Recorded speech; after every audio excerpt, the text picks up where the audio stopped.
ganyan. So, I passed. Test naman ng at Marga! Diyos ko!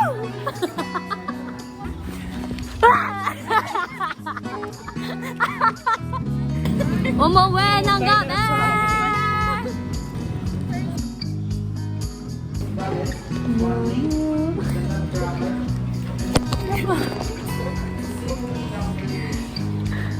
Ay, ng buhay to. Tatawa ka. Guess buddy. So, yes, at kakagaling ko lang sa pag-iyak. Ay! Ay, kabog! Gago ka ha. Ang dami ako. Happy birthday! Happy birthday! Happy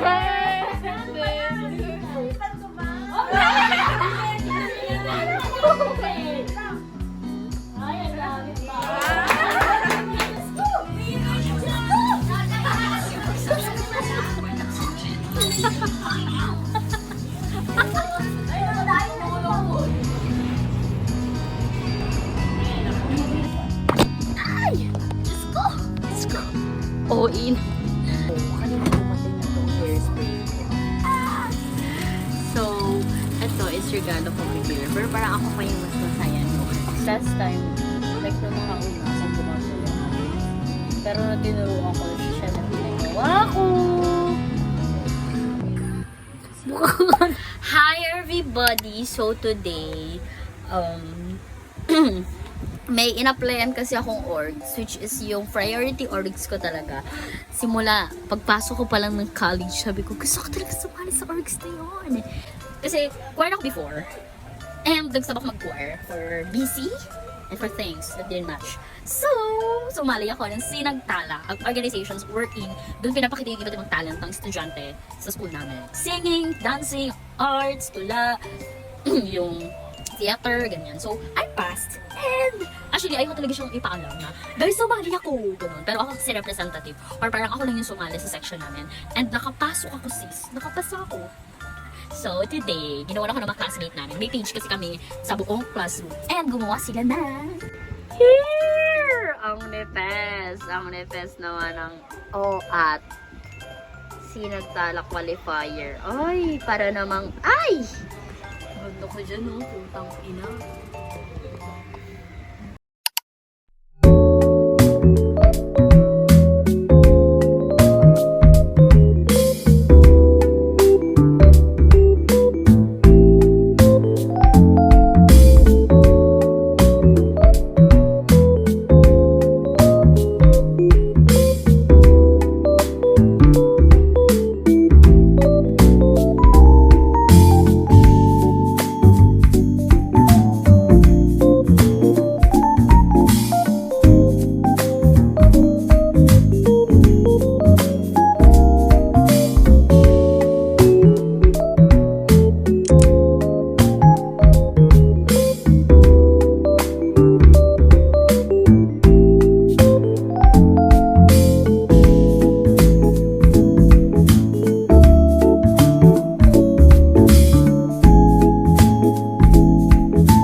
Now, nagdudusa ang lahat. Wala kaming pasok almost 2 weeks. Pero ano ang inuna? Undas break!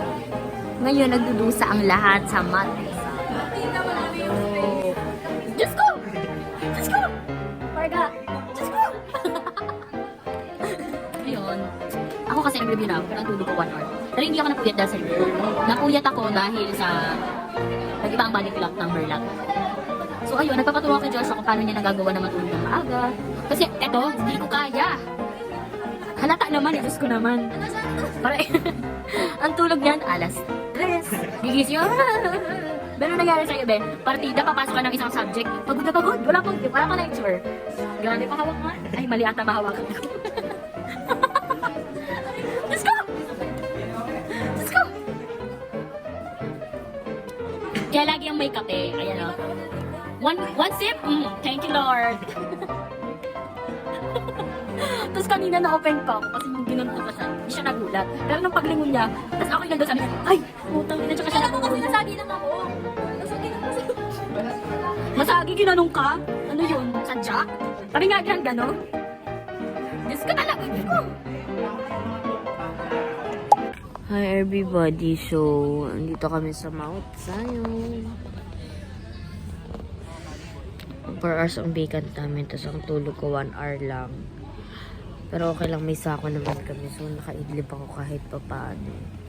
Pero may midterm pa kayo mamaya.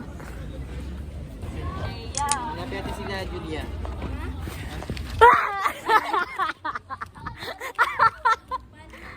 Ha? Julia, si Julia. So guys, this is our first time to umuwi ng gabi! First time. Ano, harap ko sa... So meron kaming classical, pero hindi totoo. Meron kaming acquaintance night. So yung acquaintance night na yun, birthday ko, box! And hopefully, Nakikita ka ba dyan?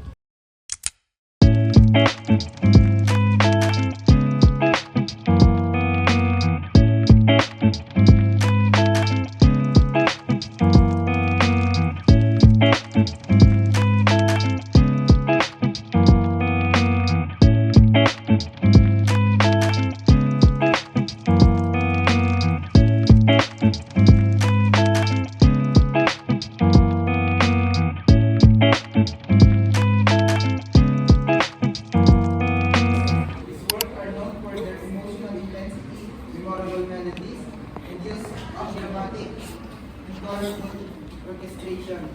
He is known for his ballads, Swan Lake, The Nutcracker, and his symphony numbers. Ay, ng buhay to.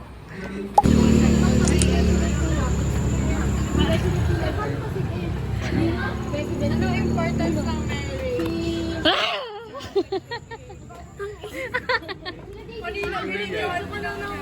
Ano, sige! 1, 2, 3, go! Why? Because of the lack. 2, 3, go! Ano sabihin ko? Okay, ano kayo? Hindi ko tayo. Nakasama yung boses mo, be. Ulit. Natatawa ka. Kahit ng bang. Hi guys!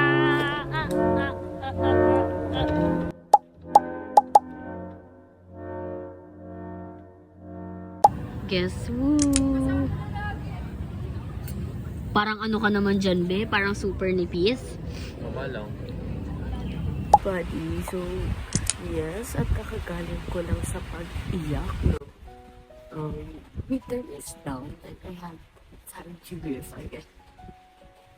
For as long as I don't want na sanayin yung sarili ko sa gantong setup, and if I have to suffer the things that I want to suffer.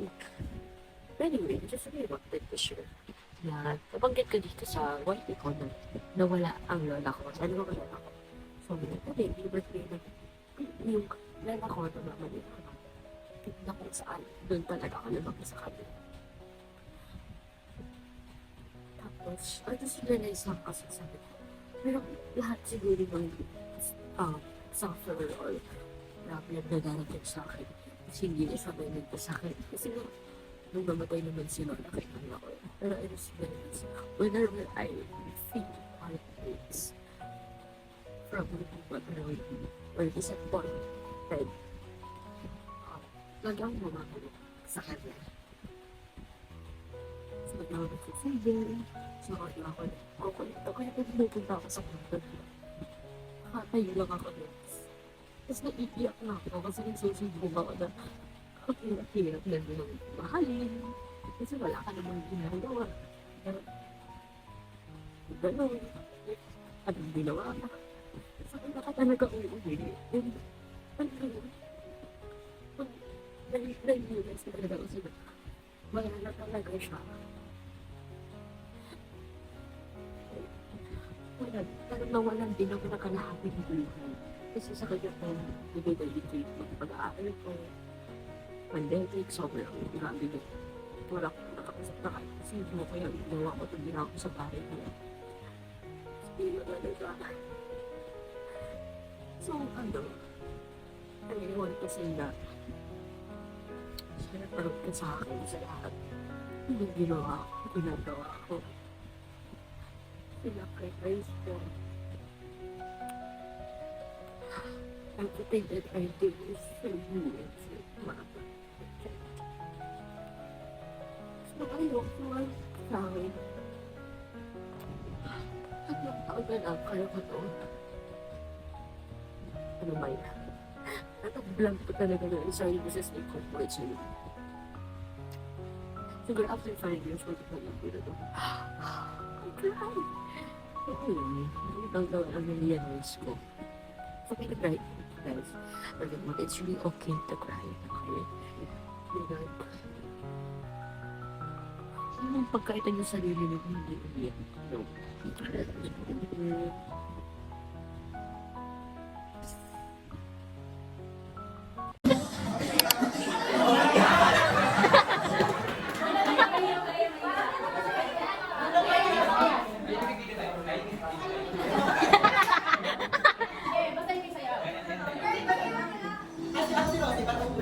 Ay! Ay, kabog!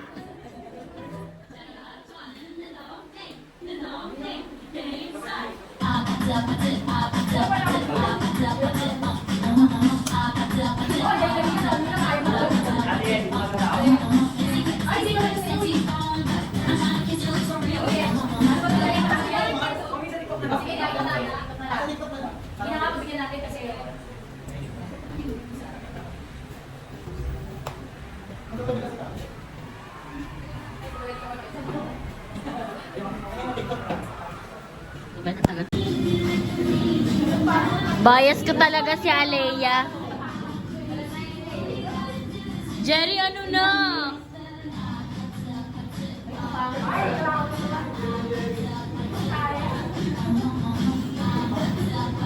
Okay. Yung mga maral ko na yan. Ngayon, ano na, naka-privatize na, yung mga nakakuha na yan, yung mga ano. Iyak yan!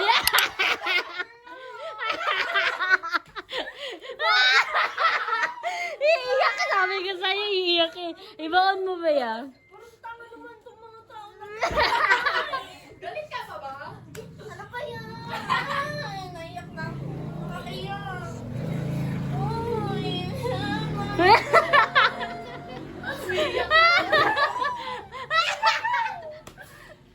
wala. Wala ka na ba yan?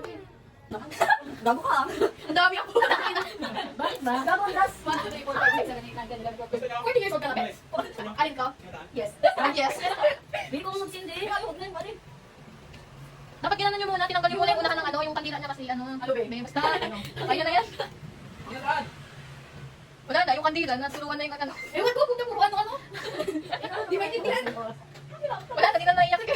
Wala na, ngayon mo yung una. Hindi ko kaya yan. Bakit magayaw mo ba? Gusto mo, hindi mo na-expect. Kanina dapat na ako, kaya iinis ako sa Eh, iyo. gawa ka. May gusto nyo kinataan? Sige ako, may bike mo. 1, 2, 3, 4, 5, 6. Ha? Sige lang po, salamat. 4, 5, 6. Ikaw, kasi dito. Bok, lagot mo ba pinatay? Paano ka tumutulong yung kandila sa akin? 1, 2, 1, 2, 3. Happy birthday to you. Happy birthday to you. Happy birthday. Happy birthday. Happy birthday. Ipan ko ba? Ay, ang dami. Ang dami. Kaya pwede mo na siya i-uwi. Kanji board yan. Pamilig ka magkarami. Oo nga, kaya nga ganyan ako bumatama pa yung pag-iinom bago mo. Utang ina, nag-iinom. Ayan na naman siya sa Segway niya, guys. Kailan kaya matatapos? Alam mo, nakaraan nag-inom kami, kinabukasan, boom, nag-exam. Naiya naman sa'yo si ano, kinabukasan, nagtitraining. Nag-ROTC. You've been just having the time of your life. watch the sea. Happy birthday, Claire! Tita. Dapat mo sa akin. Bayok kipay ko naman dyan. Ang likot-likot mo. Hindi ako. Leia, Diyos ko!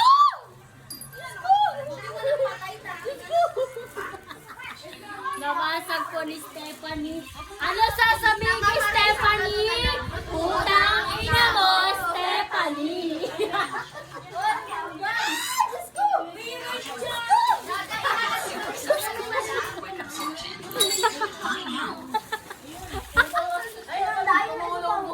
Gago, hindi ko kasi nakita. Inuuro ko. Ano ulit sasabihin kay Stephanie? Putang ina mo, Stephanie! Talaga ba?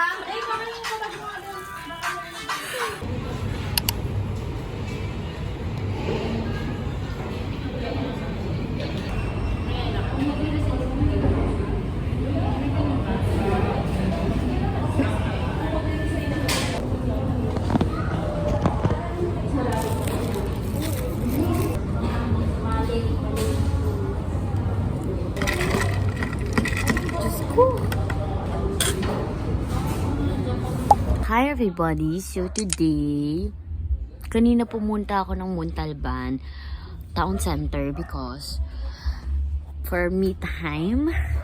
So today, ipapakita ko sa inyo things that I got. Dito ko natutulog lately.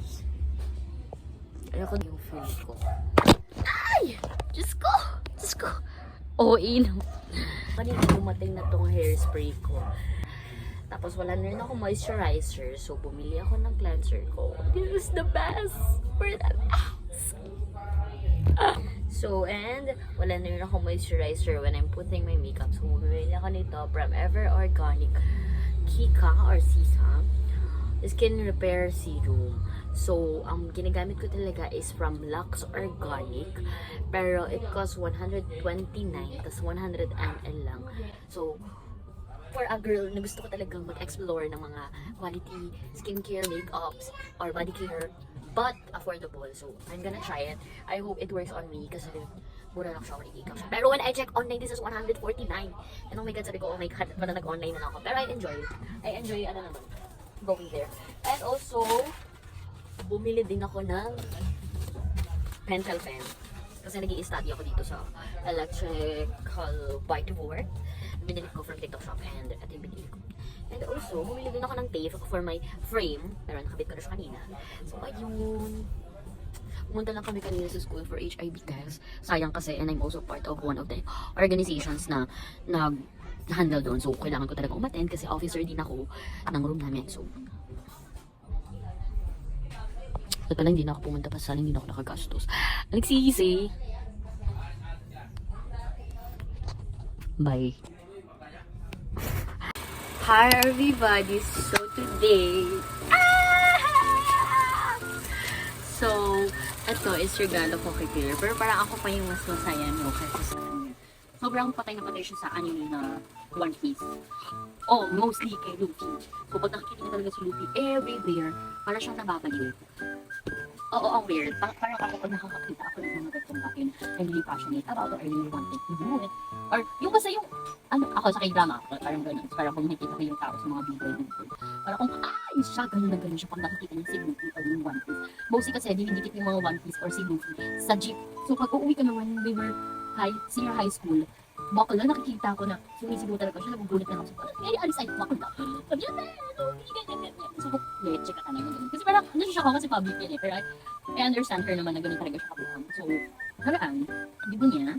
And, surprise lang namin siya ni Dave ng cake at saka meron din kami nilutong bingkong. Ako niluto ko yun, sa ang kami ni Dave. Tapos, hindi ko pa siya nabibigay ng gift. And ang naplan ko na ibigay sa kanya na gift is si Luffy. Marami to, actually 7 pieces ata. Tapos nagulat ako pag open ko ni ganito. So pag in-open to ni Claire, I hope na ma-vlog ko siya kasi gusto ko talaga makita yung reaction niya. And also, may binili din ako mga cake chains, 7 pieces ata or 4, na lahat yun is all about One Piece. Nandun si Luffy, yung ibang character ng One Piece. And also, bibigyan ko siya ng notebook for her journal. Tapos gagawa din ako ng mga Polaroid picture. So ayun. if you're going to ask me why I gave it to her, because one thing I will answer is, she deserved everything in this world. She deserved everything. Sobra. Nakaraan sinurprise ko siya, tapos tinanong niya. Sobrang saya ko kasi, parang sabi niya sa akin, sobrang saya ko kasi parang nag-put kayo ng effort sa birthday ko, tapos binigay niyo pa ako ng cake, yun. Sabi niya napapagano'n daw siya, kung deserve niya ng balloon. Kasi sabi ko, oo naman, you deserve everything after the things that happened silently to you, na alam kong hindi niya inopen up sa akin, kasi alam niya din na I've been struggling with something, but I feel it. Hindi ko alam, siguro ganun talaga yun. People mo talaga yung tao yun. Mapipili mo kung kailan siya may problem, kung kailan siya may apan. So, you deserve everything. Kasi you deserve that. You deserve something more. So, ayun. Ang pinaproblema ko, paano ko siya babalitin? Kasi one thing, ang laki niya. Ang laki niya siyas. Ang laki niya. Pero sobrang happy ko. Kasi alam ko may kwarto siya, pero alam ko ibibigay niya. At yung pinaka na siya. Kasi nung in-order ko siya, walang nakalagay na included doon na may kasamang ganito. Tapos pag open, oh my God, bakit tayo ito? Mababalo dito siya. But anyway, bye. Hi guys! Hulaan niyo kung sino yan. Nakaraan niya pa ako 2 weeks na yata niya ako hinihilan niya. Usually kasi last time, like nung mga una ako gumagawa. Pero na tinuruan ko siya na pinagawa ko.